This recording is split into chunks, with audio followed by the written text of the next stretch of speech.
I want to describe a book to you. It's called Ishi, the Last Wild Indian, and the sequel to it was Ishi, Between Worlds. My grandmother gave me the book for my 10th birthday. She had me read it. What the book said and what my grandmother knew were slightly different things.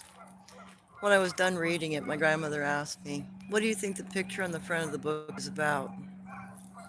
I said, "Well, it's depicting Ishi as he was found, fishing in the river."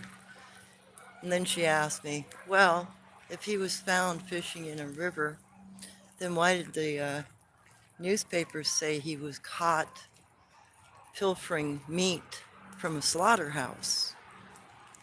And I said, "I did not know, grandmother. Why? Why would that happen?" She said, "Because it was easier to arrest an Indian and accuse them at that point than outright shoot them. And if you were accused of a crime like that, the property owner could actually use you as an indentured servant without pay." So the book did not reflect the truth. But the cover did. The cover was actually a representation of where he was found. He was found in the Mill Creek area of California while fishing in 1908. He was captured shortly thereafter.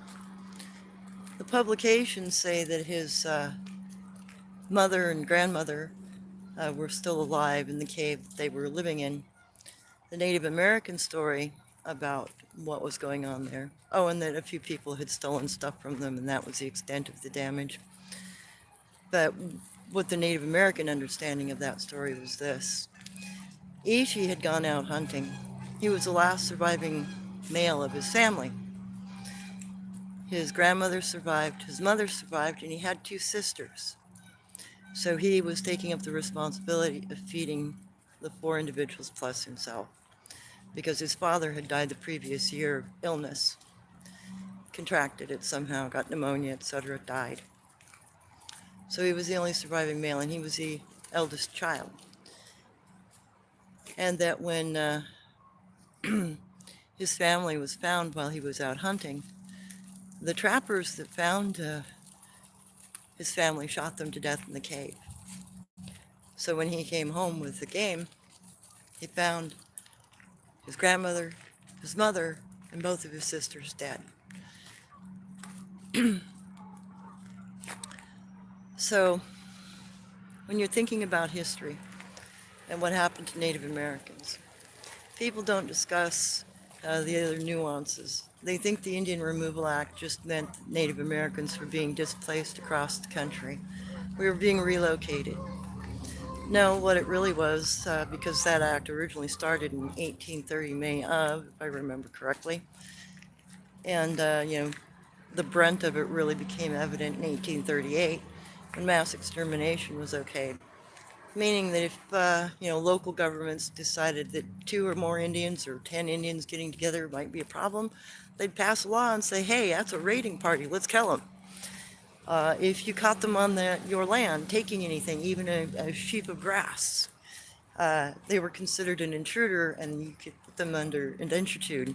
You could force them to work for you, and you did not have to pay them. They were slaves, free slaves, actually, and governmentally protected. You were protected being able to do this to them. So, though the Indian Removal Act on the surface was just marching us around the world and starving us to death and letting us die from exposure and, not giving us water, uh, there were also secondary and other, you know, issues. Laws at the time were incredibly discriminatory, much like the laws against other people of different colors. So to understand that sort of scenario, uh, it wasn't a war that happened here on the West Coast. It was an extermination. If it were a war, we would have matching weapons. We didn't. So in the second book, Ishi, Between the Worlds, he was studied at Berkeley. His language group was studied because they couldn't get a name out of it. Well, culturally, for the Yaqui people, you had to be introduced by a family member because of the cultural lore of the area. They had problems with crawlers and other bizarre cryptids in the area, and they were concerned traditionally about having somebody call their name that they did not know because it might be something trying to lure them into the woods to be dinner. So it became the custom with the Yami and Yahi people that you did not introduce yourself. That way you would avoid the particular predator that might be trying to lure you. So when he was being studied, they brought in a Yami man named Sammy to try to talk to Ishi. Now, Ishi had already named himself Ishi. Ishi just means man, because that's the only thing you can call yourself if you are not introduced, is man. And Sammy also, the Yami man, the only thing he could understand of Ishi's language was Ishi, man. So at Berkeley, there are still language recordings of him. There are study recordings of him. There are recordings of him talking about his family's history. You have to have special permission to get those, get access to those recordings, but they're well, well worth a listen if you want to understand the history of the West Coast. See, the West Coast was more about the fact that there was no place to put Indians. You know, the original 1830s version of the law, Indian Removal Act, was to relocate us to the West Coast. But when they found gold here, well, wow, there's no more place for us natives, especially if we had any mines. Because that's the other thing. The native Indians all over America, we traded in gold. Our money payments weren't just beads, seeds, or berries, for God's sakes. Uh, we used gold.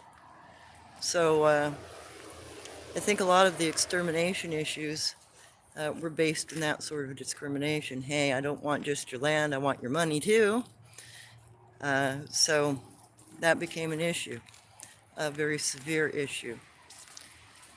So there are a few other stories, you know, discrimination stories, that sort of thing. But getting a hold of a pair of original copies and trying to get in and do some research in Berkeley, you'll find some very interesting stuff about the culture of the West Coast and what really happened here. Also, looking into old laws that have never been removed from the books will help you understand what kind of pioneer law really happened and maybe paint you a clearer picture as to the genocide that happened here. There was actually a 94% reduction in population off the West Coast alone. That's, you know, not unlike a global disaster if it had been international. So there's that. And the language groups that were studied around his particular Yahi language, I'll put it within the Northwest here in California, Northern California, Yami people, etc. So the reason why the two individuals, though they were cousins as far as bloodlines go, you know, they were sister tribes, so to speak, the Yahi and the Yami people, they spoke completely different dialects of the language.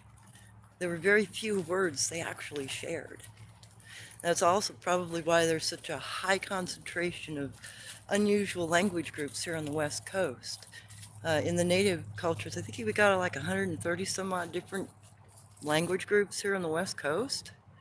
It's because our tribes had been here forever. They were very small. His tribe, originally, Ishi's tribe only had like 400 people in it. But by the 1870s, it was just he and his family that survived.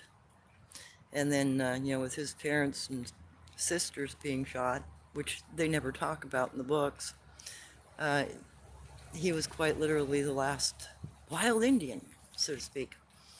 And he had no one that he could speak with because everybody else that spoke a dialect of the Yahi language were already gone. It was impossible for him to speak to anyone. He had to learn English in order to talk to people and to do research because even the researchers could not delineate his language or learn it fast enough, and he couldn't tell them enough about his culture. And he eventually passed away in, I believe, 1914 from catching a cold because he had no immunity to it. He'd been plagued with sickness since he'd been taken, captured, or brought in for study. There were a lot of articles written about him, There was a lot of hubbub publicly about him. You know, he was the last wild Indian. Like, gotta love that. And, you know, when you're looking at other history, and you want to look at true history, whether it's complete truth or not, you know, if it's got snippets of truth in it, it's a good book to read or a good movie to watch. I'd also suggest that you watch the Billy Jack movies. Not so much for the movie, though it's based on true stories and true events. Watch the header notes.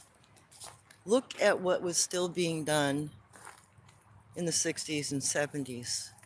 There were still, a second wounded knee happened. Uh, Florida Everglades, Native Americans were deemed a raiding party and chased onto their reservation and shot. Schools that they had set up to educate themselves in various parts of the United States had been raided and children shot. It was common practice all the way into the 70s. Well, if Ishi's family were killed in the 1870s and this sort of behavior was still happening in the 1970s, it means there is something wrong with the information we're being told about those sorts of things. Besides, you know, Native Americans didn't get the right to vote until our 200th year anniversary in 1976.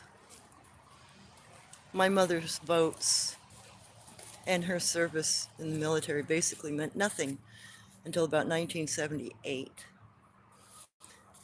Because even though you had the right to vote, it didn't mean they wouldn't throw it away at the voting box. I even had that happen to me in 1982 when I voted the very first time on paper. The person understood that I was Native American behind the desk, asked to review my vote, and threw it away. So there's some history y'all don't know. And also look into, you know, the code talkers of World War I, code talkers of World War II, and the meaning of the song A Boy Named Sue. You know, Ira Hayes. Ira Hayes was a Native American who served in the South Pacific. He was one of the men that held up the flag on Iwo Jima. Do you ever read about him? Do you ever hear about him? Do you ever know anything about him? Or is he just another little statue, you know, fill in piece in the middle of that entire scene? He was paraded around as a big promotional gig. You know, when they found out a Native American was involved, they utilized him to publicize the war. They turned him into a propaganda, mill machine for them. See what the American Indian has done for America. He was there. He was at Iwo Jima. He was blah, blah, blah, blah, blah. You know, words in history can be very easily rewritten. Memory can only be lost.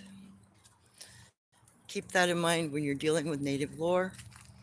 The only thing that will happen is you will lose bits and pieces of the lore, but you can't change the print of it. The story is always there.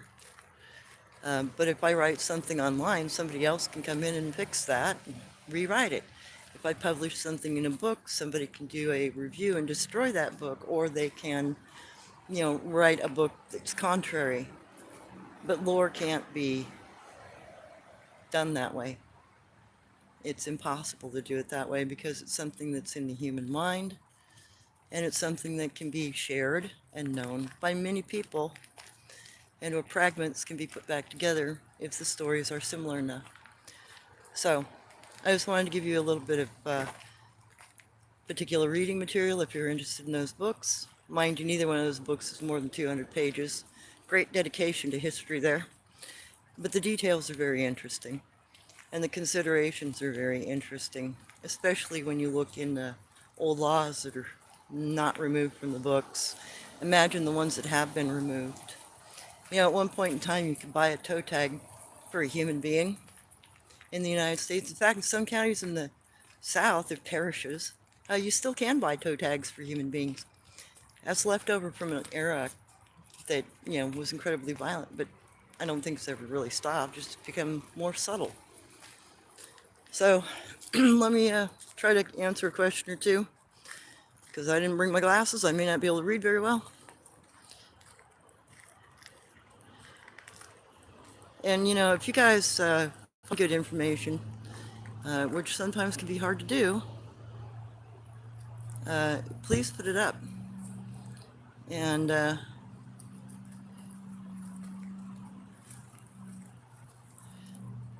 Hey, Alpha. I know you? Yeah, you probably do. Lots of people know me. Some of the people know me from being here in the Northwest. Some know me tribally. And some know me because, well, somebody's told you about me.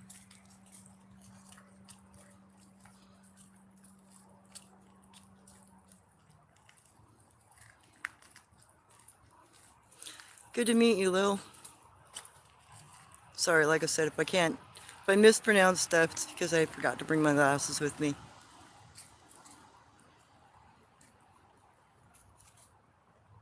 Yeah, Mark, it's a good read to know about Ishi.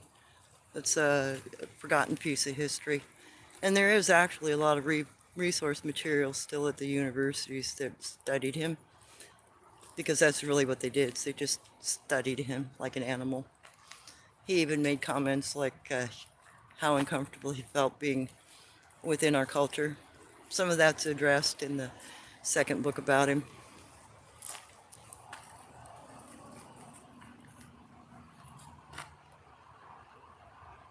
Yeah, Ira Hayes was very proud about his service. He felt that he was doing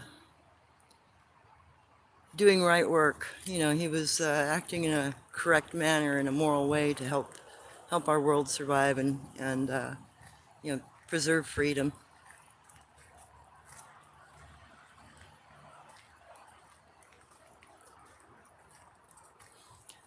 So anyway,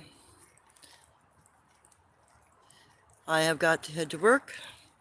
So this was just a little brief, give you some information about, you know, some things you can look up historically and avenues you can research to, you know, help fill your own interests about what our culture faced here on the West Coast, let alone what was faced across the United States. And many of our leaders that survived battles and later surrendered would often say, I wish I hadn't surrendered. Geronimo often said that, actually.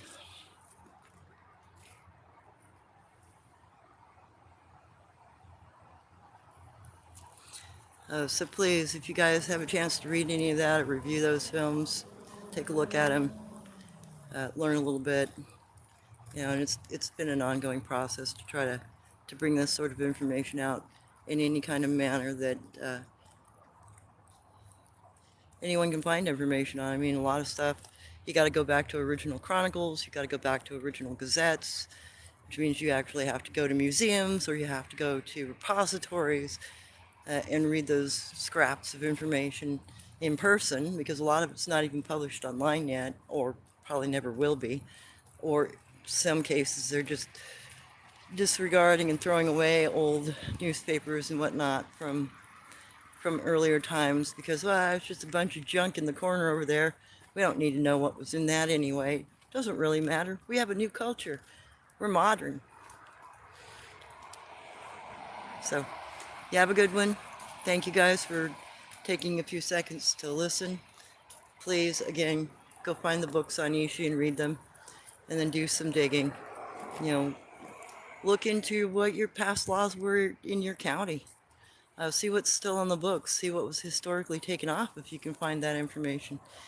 You'll find that Indians couldn't be given land, for instance. So the Native Removal Act, I mean, the Indian Removal Act was kind of a farce to begin with. You know, relocate us to where if you can't give us land? And, you know, that's why they walked us in circles. It was to starve us out, kill us out, get rid of the original landowner. Manifest destiny? Just a new way of saying we're going to take what we want. We don't care about you. It's war, but not.